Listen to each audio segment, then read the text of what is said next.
In today's discussion, we will talk about the memory reference instructions. जो basic computer की हम आप बात करते हैं, हमें पता है कि उसमें 7 मेमोरी रेफरेंस इंस्ट्रक्शंस हैं, D0 से लेके D6 तक. क्योंकि अगर आप ने प्रीवियस YouTube पे हमारे वीडियोस देखे होंगे, तब हमने कहा था कि जो हमारी इंस्ट्रक्शन है उसमें जो ऑप कोड होता है, ये वाला पार्ट, उसमें 3 बिट्स होते हैं और वो 3 बिट्स जब हम डिकोडर के थ्रू पास करते हैं, ये 3 इनपुट्स, तो हमारे पास 8 आउटपुट्स निकलती हैं D0 से लेके D7 तक, टोटल 8. लेकिन D0 से लेके D6 तक जो हमारे पास इंस्ट्रक्शंस होती हैं, D0 से लेके D6 तक, वो हमारे पास मेमोरी रेफरेंस इंस्ट्रक्शंस होती हैं. So in total we have 7 memory reference instructions, D0, D1, 2, 3, 4, 5 and 6. जो फर्स्ट इंस्ट्रक्शन है D0, दैट इज एंड, और इसका मतलब है and to AC, means and to accumulator. जो ये इंस्ट्रक्शन है, that instruction performs the and logic micro operations. So this is the and logic micro operations on the pairs of bits in AC, मतलब जो AC के अंदर bits हैं, और जो operand specified by the effective address, कि जो memory के अंदर, जैसे हमारे पास ये वाला जो पार्ट है एड्रेस पार्ट, ये एड्रेस पार्ट देता है हमें मेमोरी का वो वाला एड्रेस जहां पे हमें ऑपरेंड मिलता है, यहां पे. सो जहां पे हमें ऑपरेंड मिलता है, हमें पता है कि उसको हम बोलते हैं effective address. So this instruction performs the AND logic micro operations on the pairs of bits in accumulator and the operand which is specified by the accumulator, and that operand we get in the memory location. So the opcode for AND instruction is 000. So D-node का मतलब क्या होता है? 000. So means D-node is active. So the micro operations which takes place are, first of all, memory read operation takes place. So first of all, we read the operand from the memory specified by the effective address, and that operand is transferred to data register, and this micro operation takes place at a timing signal T4, and obviously D-node is the operation. So at the timing signal T5, now the contents of the accumulator, they are having the AND logic micro operation with the content specified in data register, and after this micro operation is performed, the result is again transferred to the accumulator. And because this instruction is completed now, so the sequence counter returns to its 0 value, so that the next instruction can take place. So this is the AND micro operation. Second is add. Add means D1. So add means add to accumulator. इसमें क्या होता है कि ये जो instruction है, ये instruction performs the binary addition on the contents of the operand specified by the effective address, same thing, and the contents of the accumulator. मतलब जो एक्यूमुलेटर के कंटेंट्स हैं और जो इफेक्टिव एड्रेस से हमें ऑपरेंड मिला है, उनके बीच में हम बाइनरी एडिशन परफॉर्म करते हैं.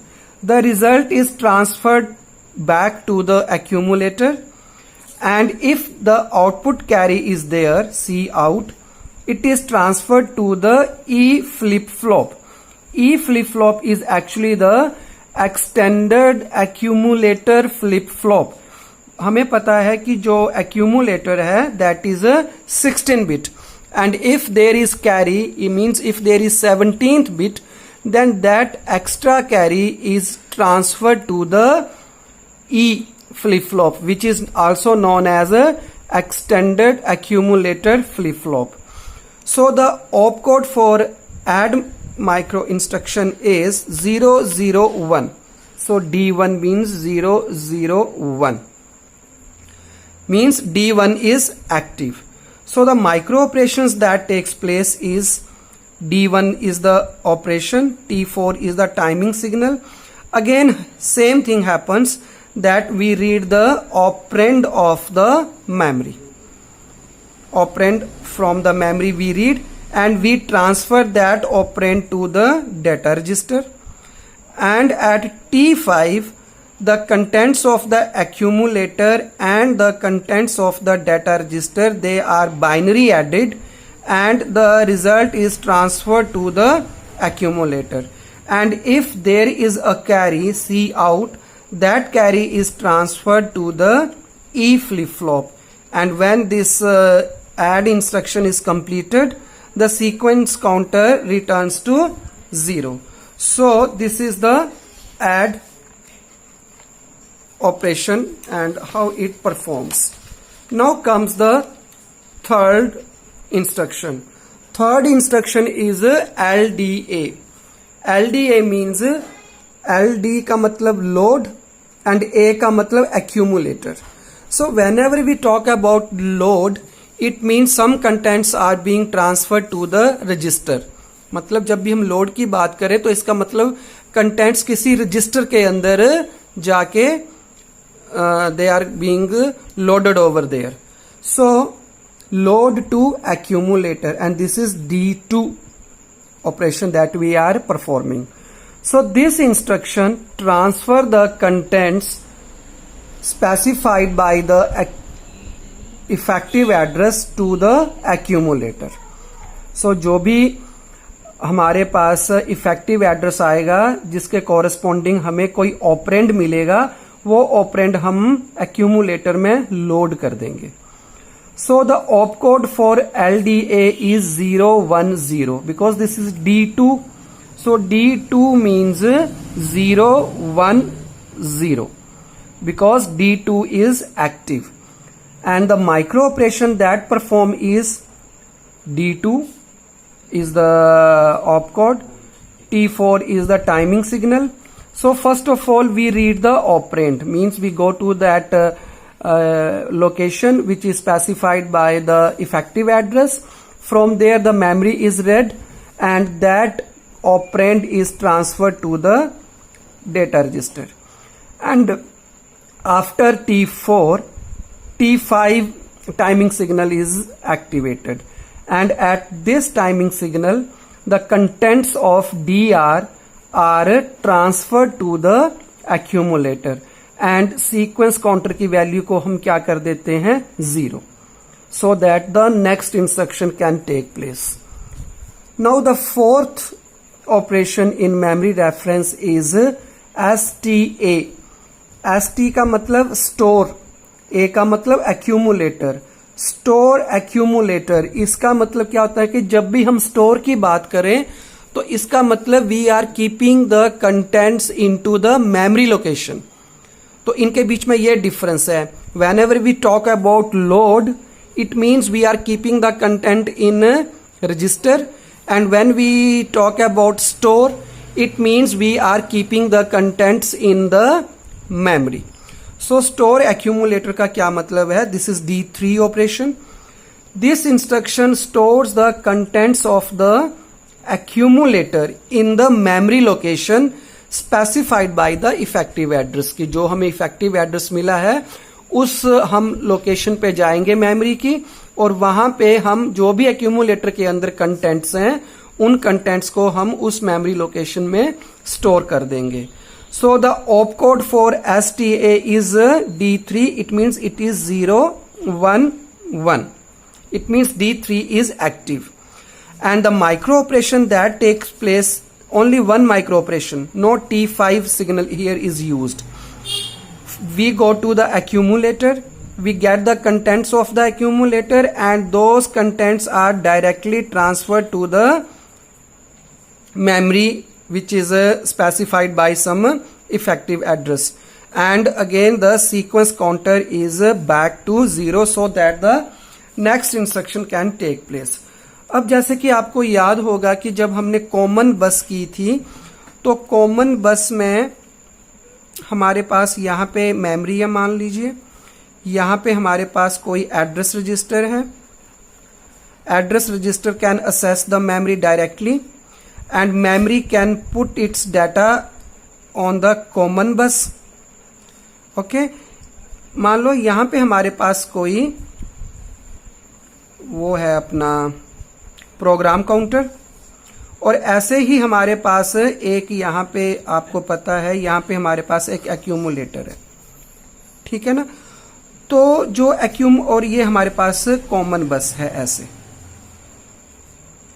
तो आपने देखा होगा कि कॉमन बस से हम डायरेक्टली जो कंटेंट्स हैं वो एड्रेस रजिस्टर में रख सकते हैं, लेकिन हम एक्यूमुलेटर में नहीं रख सकते because there is no direct link between the common bus and the accumulator. Accumulator can get the data only. Accumulator can get the data from a data register. आप कॉमन बस जब हमने की थी तो हमने आपको बताया था कि डेटा रजिस्टर के साथ कंटेंट्स जो है वो मेमोरी, जो डेटा रजिस्टर के कंटेंट्स हैं वो एडर एंड लॉजिक सर्किट के थ्रू एक्यूमुलेटर में जा सकते हैं, और ये हमारे पास कॉमन बस है. तो और ये जो एक्यूमुलेटर है वो अपने कंटेंट्स डायरेक्टली कॉमन बस में रख सकता है, लेकिन कॉमन बस से वो डायरेक्टली नहीं ले सकता, ठीक है ना. तो इस और इसमें सिर्फ यही फर्क है कि जब हमने एक्यूमुलेटर में कोई डेटा डालना है तो पहले हमें डेटा रजिस्टर में डालना पड़ेगा, क्योंकि डेटा रजिस्टर में डायरेक्टली डेटा कॉमन बस से आ सकता है. तो जब भी हमने एक्यूमुलेटर में कोई डेटा डालना है तो पहले हम डेटा रजिस्टर में डालेंगे. ये देखिए, पहले हमने मेमोरी एड्रेस से कंटेंट लिए, वो कॉमन बस के थ्रू डेटा रजिस्टर पे गए, फिर डेटा रजिस्टर से वो एक्यूमुलेटर में जाएंगे, फिर वो डेटा रजिस्टर से एक्यूमुलेटर में जाएंगे. इसलिए एलडी में हमें 2 माइक्रो ऑपरेशंस करने पड़ते हैं, लेकिन जब स्टोर की बात करें तो सिर्फ एक ही माइक्रो ऑपरेशन है. क्यों? क्योंकि एक्यूमुलेटर से सीधा डेटा जो है वो कॉमन बस में आ सकता है, और जब कॉमन बस मतलब एक्यूमुलेटर से सीधा डाटा किस में आ गया, कॉमन बस में, और कॉमन बस से डेटा जो है वो सीधा मेमोरी में जा सकता है. तो इसका मतलब यहां पे हमारे पास एक ही लॉजिक माइक्रो ऑपरेशन करेंगे. हमारे पास ये वाला लिंक बिल्कुल भी नहीं है, कॉमन बस से कोई भी लिंक सीधा डायरेक्ट एक्यूमुलेटर को नहीं है. अगर हम मान लो कि अगर हम कोई डायरेक्ट इससे लिंक दे भी देते तो इससे क्या होता कि पहले हम मेमोरी से कंटेंट कॉमन बस में डालते, कॉमन बस से फिर वो एडर एंड अपना अर्थमेटिक एंड लॉजिक सर्किट में जाता, फिर उसके बाद एक्यूमुलेटर में जाता. So this can take more than 1 clock cycle. सो उसको रिड्यूस करने के लिए हम इसका यूज ही नहीं करते, हम सीधा डेटा रजिस्टर में डाल देते हैं और उससे सीधा हम एक्यूमुलेटर में डाल देते हैं. So these are the 4 memory reference instructions. और जो हमारे पास 3 और रही हैं, क्योंकि टोटल हमने कहा कि 7 है, और अब हमारे पास 3 कौन कौन सी रही हैं, BUN, BSA एंड ISZ. ये इंस्ट्रक्शन जो है हमारे पास, ये जो ऑप कोड हैं जो मेमोरी रेफरेंस की, ये 3 हमारे पास इंस्ट्रक्शन रही हैं. We will discuss these instruction in the next lecture. Thanks for watching.